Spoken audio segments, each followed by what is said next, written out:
அஸ்ஸலாமு அலைக்கும். உம்மு அத்தியா ரலியல்லாஹு அன்ஹா அவர்கள் கூறியதாவது, நாங்கள் நபி ஸல்லல்லாஹு அலைஹி வஸல்லம் அவர்களின் மகளின் முடியை 3 சடைகளாக பின்னினோம்.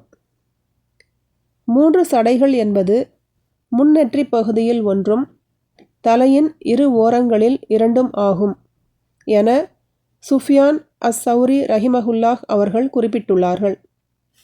சஹீஹ் புகாரி 1262, அத்தியாயம் 23, ஜனாசாவின் சட்டங்கள். உம்மு அத்தியா ரலியல்லாஹு அன்ஹா அவர்கள் கூறியதாவது,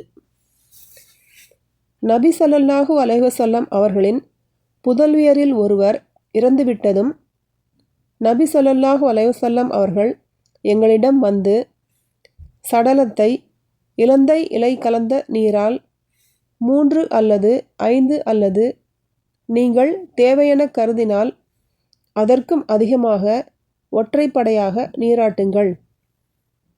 கடைசியில் கற்பூரத்தை அல்லது கற்பூரத்தில் சிறிதளவை சேர்த்து கொள்ளுங்கள். நீராட்டி முடித்ததும் எனக்கு தெரிவியுங்கள் என கூறினார்கள். நீராட்டி முடித்து தெரிவித்ததும் தமது கீழாடையை சடலத்தில் சுற்றுவதற்காக எங்களிடம் தந்தார்கள். மேலும் நாங்கள் சடலத்தின் முடியை 3 சடைகளாக பின்னி அதை சடலத்தின் முதுகுப்புறமாக போட்டு வைத்தோம். சஹீஹ் புகாரி 1263, அத்தியாயம் 23, ஜனாசாவின் சட்டங்கள்.